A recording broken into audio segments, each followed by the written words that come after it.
இன்றைக்கு நம்ம என்ன பார்க்க போகிறோம்? நான் உங்களுக்கு தொடர்ச்சியாக சொல்லிக்கொண்டு வருகிற ஒரு காரியம், இயேசுவுக்கும் நமக்கும் உள்ள ஒரு ஃபெல்லோஷிப், ஆண்டவருக்கு நமக்குள்ள ஐக்கியம் தொடர்ச்சியாக நம்ம பார்த்து கொண்டு வருகிறோம். அதில் தேவனுடைய பிள்ளைகள் என்கிற அனுபவம், தேவனுடைய புத்திரர் என்கிற ஒரு அனுபவம், இயேசுனுடைய சீஷர், டிசைபிள் ஆஃப் ஜீசஸ் கிரைஸ்ட் அப்படின்ற அனுபவம். இயேசுவை போல் நம்ம மாறணும், இயேசுவை போல் நம்ம வாழணும், இயேசுவை போல் நம்முடைய சுபாவங்கள் மாற நம்ம ஆசைப்படணும், ஜெபிக்கணும், அதெல்லாம் தியானித்து கொண்டு வந்தோம். அப்புறம் இயேசுடைய சிநேகிதர் என்கிற ஒரு அனுபவம் இருக்குது. இயேசு சொல்கிறார்ல, யோவான் 15:15 அதில் ஒரு காரியம் சொல்கிறார், ஊழியர்கள். இதை பற்றி நமக்கு தெரியணும். ஏன்னா இந்த நிகழ்ச்சியை நிறையா ஊழியர்கள் பார்க்குறாங்க. சுவிசேஷகர்கள், பாஸ்டர்மார்கள், சிறுவர் ஊழியை செய்கிறவங்க, வாலிபர் ஊழியை செய்கிறவங்க, பலவிதமான ஊழியை செய்கிற நிறைய பேர் இந்த நிகழ்ச்சியில் நீங்கள் பங்கு பெறுகிறீங்க. சபை நடத்தக்கூடிய அந்த மெய்ப்பர்கள் பார்க்குறீங்க. அதனால் விசுவாசிகளுக்கும் ஊழியங்களை பற்றி ஒரு தெளிவு இருக்க வேண்டும். சும்மா பைபிள் வச்சுருத்தம் பேசிட்டாலே ஊழியக்காரனை நம்பிடக்கூடாது. ஏன்னா இது கடைசி காலம், கள்ள போதகர்கள், கள்ள ஊழியர்கள் எழும்புகிற காலம். அது மாதிரி அதனால் இயேசுவே எச்சரிக்கையாருங்கன்னு சொல்கிறார். என் நாமத்தை சொல்லிக்கொண்டு கள்ள தீர்க்கதரிசிகள் வருவாங்க, கள்ள போதகர்கள் வருவாங்கன்னு. அப்போது நம்ம ஊழியத்தை பற்றி ஒரு தெளிவு இருக்கணும். ஊழியத்தை பற்றி நான் சொன்ன பழைய ஏற்பாட்டு காலத்தில் தான் நம்ம பார்த்துட்டோம். பிரதான ஆசாரியன், லேவியர்கள், அது தேவாலயத்தை சுற்றி உள்ள ஊழியம். புதிய ஏற்பாட்டு காலத்தில் வரும்போது 5 விதமான ஊழியங்கள். அது மாத்திரம் இல்லை, இன்னும் சில ஊழியம் இருக்குது. அதை தான் உங்களுக்கு விளக்க நான் விரும்புகிறேன்.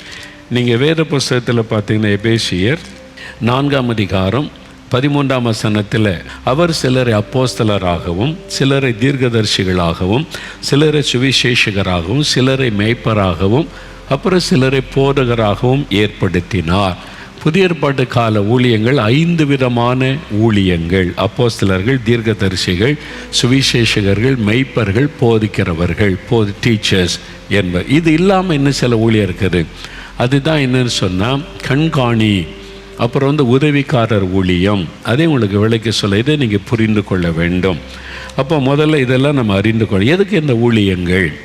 சபையில் இந்த மாதிரி ஊழியங்கள்லாம் இருக்கிறாங்கல்ல. இப்போ சில சபையில் பாஸ்டேட் கமிட்டி அப்படின்னு வச்சுருக்க, கவுன்சில், அதுக்கு ஒரு செக்ரட்டரி, ட்ரெஷரர், கமிட்டி மெம்பர்ஸ், அவங்கெல்லாம் யார்? ஊழியக்காரர்கள். ஊழியம் செய்ய ஊழியக்காரிகளாக நியமிக்கப்பட்ட அவங்க. என்ன ஊழியம்? அதெல்லாம் பைபிளில் இருக்குது, அதை பார்க்கணும். அப்புறம் பிஷப், மெய்ப்பர் இருக்காங்க சபைக்கு, பிஷப்புன்னு இருக்காங்க. அது ஓவர்சீயர், கண்காணிக்கிறவர்கள், அவங்களுக்கு ஒரு ஊழியம் இருக்கிறது. அப்புறம் உதவிக்காரர், ஹெல்பர்ஸ் மினிஸ்ட்ரி, அதில் தான்.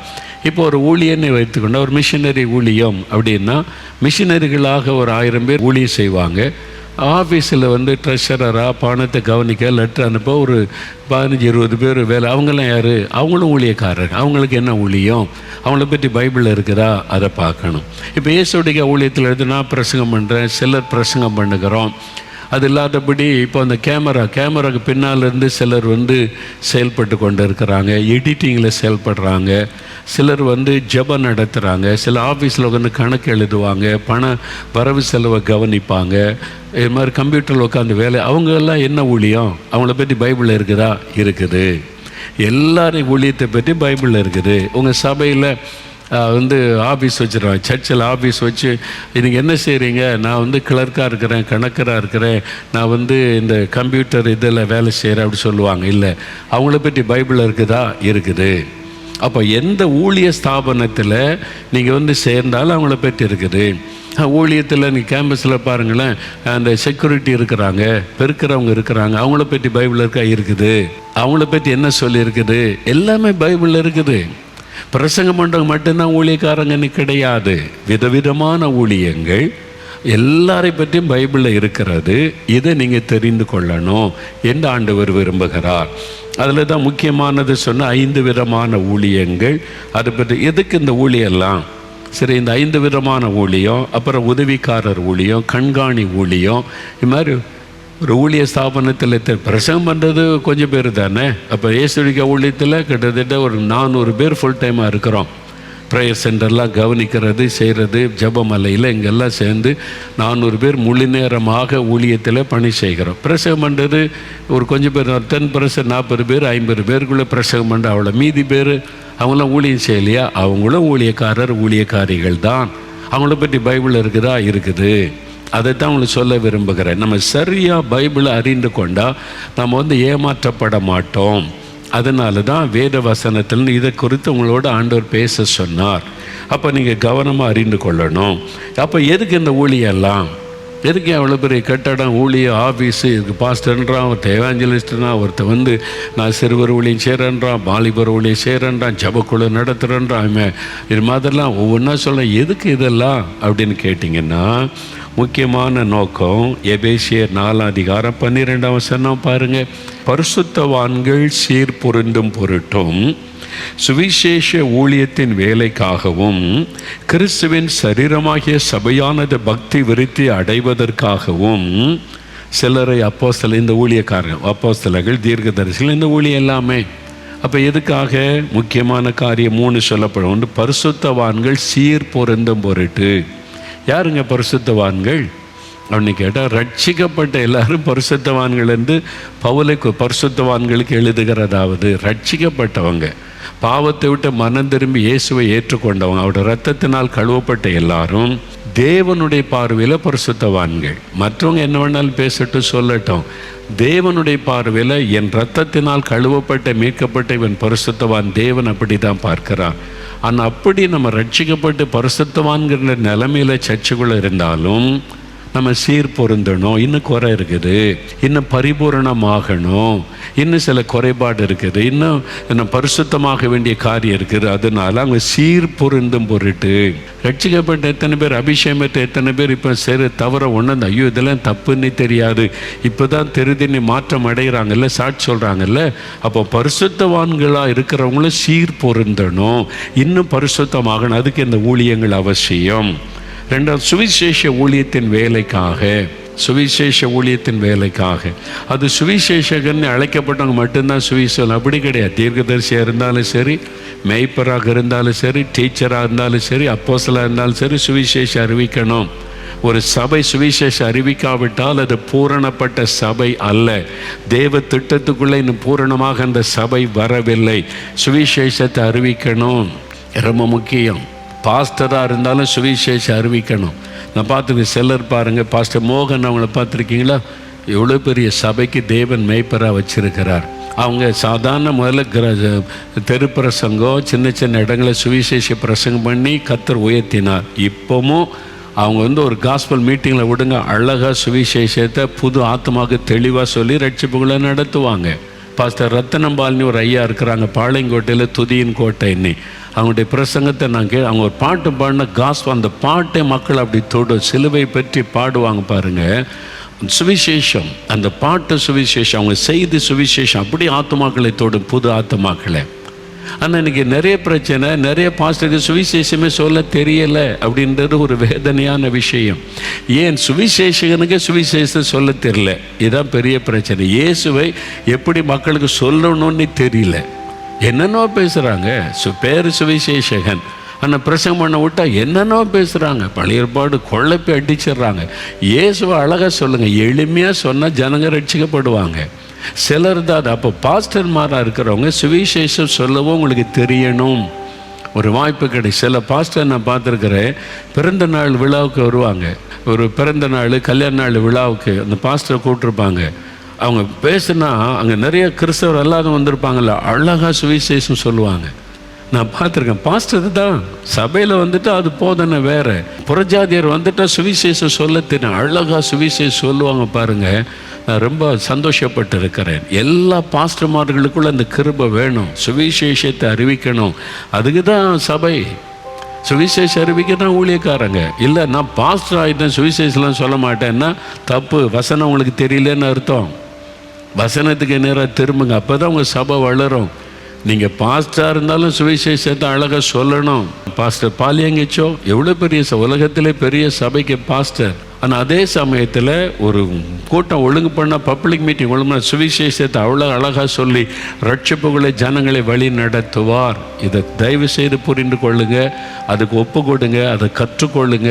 பெரிய ஊழியர்களிடத்தில் அதை கற்றுக்கொண்டு இது மாதிரிலாம் நீங்கள் பழகணும். சுவிசேஷ பாட்டு பாடி நடத்துறதுக்கு ஒரு சுவிசேஷ கூட்டத்தில் விட்டால் சர்ச்சில் ஆறாம் நடத்துகிற மாதிரி மேடையில் நடத்திக்கிட்டு இருக்கிறாங்க சில.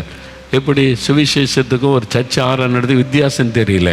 தயவுசெய்து இதெல்லாம் ஊழியர்களை குறை சொல்கிறதுக்கெல்லாம் நம்ம கொஞ்சம் புரிந்து கொள்ளணும், கொஞ்சம் கற்றுக்கொள்ளணும். நல்ல அருமையாக பயன்படுத்துகிற ஊழியக்காரங்க சபை ஏன் வளருது கொஞ்சம் எட்டி பாருங்கள். அவங்க எப்படி அவங்க காரியத்தை செய்கிறாங்கன்னு பாருங்கள். அதனால தானே சபை வளருது. அவங்க வளர்ந்த சபையெல்லாம் பாருங்கள், இந்த பாஸ்டர்மார் அழகாக வரக்கூடிய ஒரு சபையில் வந்தால் கிறிஸ்தவர் அல்லாத மக்களும் புதுசாக வருவாங்கள்ல, அவங்களுக்கும் செய்தி சொல்லுவாங்க, விசுவாசிகளுக்கும் செய்தி சொல்லுவாங்க. பார்த்துருக்கீங்களா? அதுதான் பாஸ்டருடைய கிருபை. அதை பெற்றுக்கொள்ளணும். நீங்கள் வெறும் நான் இவங்களுக்கு தான் பேசுவேன்னா, புதுசாக ஒரு குடும்பம் வந்து அவங்களுக்கு எப்படி சுவிசேஷம் போகும்? தலையும் தெரியாது, வாலும் தெரியாது, என்னதோ பேசுகிறாருப்பா அப்படின்னு போயிடுவாங்க. அதனால் அவங்களுக்கும் சுவிசேஷம் சொல்லணும், விசுவாசிகளையும் பக்தியில் வளர்க்க தெரியணும். அந்த கிருபை பெற்றவங்க தான் சரியான பாஸ்டராக இருக்க முடியும். அவங்க சபை தான் வளரும். தயவுசெய்து இதை நீங்கள் இப்போ குறை சொல்கிறதுக்கு உங்களை உற்சாகப்படுத்துகிறேன். நல்ல அது மாதிரி ஊழியர்களை பாருங்களேன். ஒவ்வொரு பட்டணத்தில் வளர்ந்த சபைகளை பாருங்கள். நான் பார்த்துருக்கேன், அந்த பாஸ்டர்மார் அவ்வளோ அழகாக சுவிசேஷம் சொல்லுவான். பாட்டு பாடினா, சுவிசேஷ பாட்டு பாடினா அப்படியே ஆத்மா தொடப்படும். நான் எல்லா இடத்துலையும் பார்த்துருக்கேன். அப்படி நிறைய பேர் இருக்கிறாங்க. எல்லாரும் அப்படி மாறணும். அதான் வசனம் சொல்லுது, சுவிசேஷ வேலைக்கு கிறிஸ்துவின் சரீரமாகிய சபை பக்தி விருத்தி அடைய. ஞாயிற்றுக்கிழமை வாரத்தில் ஒரு நாள் சபை வருது, 1 மணி நேரம் பிரசங்கம் பண்ண டைம் நீங்கள் பயன்படுத்தி பக்தி விருத்தியை உண்டாக்கி விட்டுறணும். விசுவாசிகள் அங்கே வந்தாங்கன்னா விசுவாசத்தில் அப்படியே பக்தி விருத்தி அடைஞ்சு அனாயிண்டிங்கோடு போகணும். 1 வாரம் உலகத்துக்குள்ளே இருக்க போகிறாங்க, வேலைக்கு போவாங்க, பிஸ்னஸுக்கு போவாங்க, குடும்பத்தை சந்திப்பாங்க. உங்ககிட்ட தான் இருக்குது. அந்த 1 மணி நேரம் அவங்க செய்தி அவங்கள உயிர்ப்பிச்சு அனுப்பணும். அதை விட்டு காக்கின மூக்கின மாதிரி பேசி, ஒரு வாலும் தெரியாமல் தலையும் தெரியாமல் கண்டதையும் பேசி, தயவு செய்து நீங்கள் இந்த புஸ்தகம் 52 பிரசங்கம் 102 பிரசங்கம் இந்த தலைப்பை வச்சுட்டு ஏதோ பேசுகிறது, அப்புறம் வீடியோவில் பார்த்து அந்த செய்தி இந்த செய்தி, தேவ சமூகத்தில் போய் உட்காருங்க. தயவு செய்து பாஸ்டர் மாதிரி இந்த புக்குகளை பார்த்து அதை வச்சு பேசுகிறேன், இதை வச்சு பேசுகிறேன், வீடியோவில் பார்த்து பேசுகிறேன். முழங்காலில் நில்லுங்க, சனிக்கிழமை உபவாசம் பண்ணுங்க, ஜெபம் பண்ணுங்க. என் சபைக்கு என்ன செய்தி சொல்லணும் ஆண்டவரே எனக்கு சொல்லுங்கன்னு கேளுங்க. கர்த்தர்கிட்ட இந்த செய்தி வாங்கி சொல்லுங்கள். புஸ்தகத்தில் வாசித்து செய்தி சொல்லாதங்க, சபை வளராது. ஒருத்தர் சொன்னாங்க, பிரதர் நான் எங்கே போனாலும் ஞாயிற்றுக்கிழமை சர்ச்சுக்கு வந்துடுவேன், பிஸ்னஸ் மேன், எங்கே போனால் ஞாயிற்றுக்கிழமை ராத்திரி வீட்டில் வந்து விழுந்துருவேன், ஞாயிற்றுக்கிழமை சர்வீஸுக்கு போயிடுவேன். ஏன் என்ன விசேஷன்னு கேட்டேன். நான் கர்த்தர் எங்களுடைய பாஸ்டர் மூலமாக என்னோடு பேசுவார். ஒவ்வொரு ஆராதனை வித்தியாசமாக இருக்கும். ஒவ்வொரு ஆராதனை செய்தியும் தீர்க்க தரிசன செய்தியாக இருக்கும். ஒரு விசுவாசி சொல்கிற, நீங்கள் அப்படி பேசுனா நீங்கள் என் விசுவாசி அங்கே போயிடுவானோ இங்கே போயிடுவானோ, அங்கே அவனை அடிமைப்படுத்தணும் வைக்கணும் சிந்தையே உங்களுக்கு வராது. நீங்கள் தீர்க்க தரிசன வார்த்தை பிரசங்கம் பண்ணுங்க, உங்கள் சபைக்கு வர ஆத்மா வேறு எங்கேயுமே போகாது. அவங்க சொன்னாங்க, பிரதர் எங்கள் பாஸ்டர் உபவாசம் பண்ணி ஜெபிச்சு தெய்வ செய்தியை கொண்டு வருவாங்க, அந்த தீர்க்க தரிசன செய்தியாக இருக்கும். நான் என்ன பிரச்சனையோடு போனால் எங்கள் பாஸ்டர் மூலமாக கர்த்தர் என்னோடு பேசுவார். அதுதாங்க செய்தி.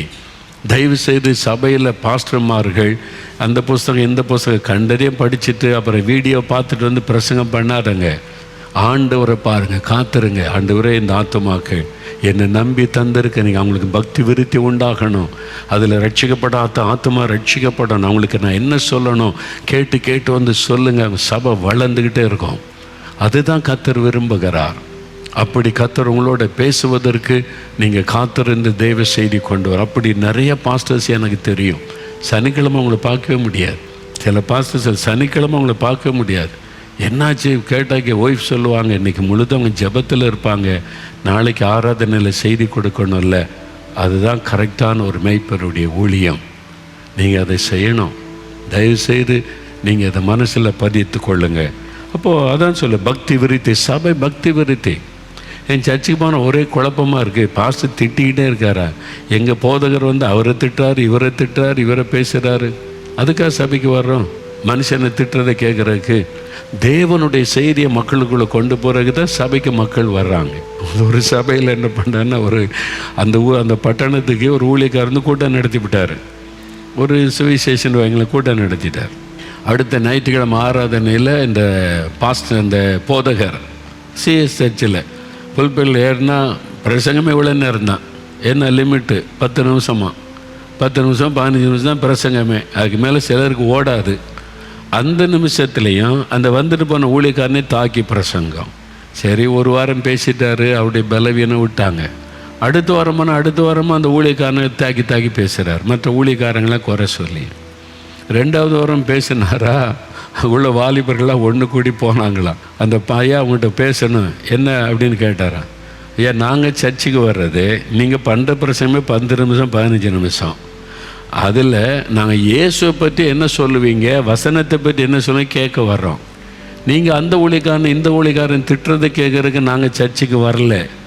உங்களுக்கு இந்த வசனத்தை சொல்ல தெரியுமா தெரியாதான்னு கேட்டாங்க. அதோடு மாறிட்டார். கேட்கணும், எதுக்கு இதெல்லாம் பேசுகிறீங்க, வசனத்துலேருந்து பக்தி விருத்திக்கு ஏதுவானது எங்களுக்கு சொல்லிக் கொடுங்கன்னு விசுவாசம் கேட்கணும். தப்பு இல்லையா? தப்பே கிடையாது. தைரியமாக கேளுங்க. ஊழியக்காரனோட பரலோகத்திலேருந்து இறங்கி வந்த தேவதூதன் கிடையாது. நாங்களும் பாடுள்ள மனிதர்கள். எல்லாம் ஊழியக்காரன்னா அவங்களுக்கு என்னவோ 2 கொம்பு இருக்கிற மாதிரியும் அவ்வளோதான் அப்படியே கர்த்தர் அப்படியே சிலர் சொல்லி சொல்லி அப்படி பயத்தை உண்டாக்கி வச்சுருக்காங்க. இல்லை, நல்ல ஊழியக்காரர்கிட்ட போய் நீங்கள் பேசுனா நீங்கள் பக்தி விருத்திக்கு எதுவும் அந்த சொல்லி கொடுங்க. அதுக்கு அவங்களுக்கு குறை சொல்லிக்கிட்டு இருக்கல, திட்டிக்கிட்டு இருக்கிறல்ல, வெளியே போய் நேரடியாக போய் சொல்லுங்கள். ஐயா, உங்கள் செய்தி எனக்கு ஆசீர்வாதமாக இருந்துச்சு.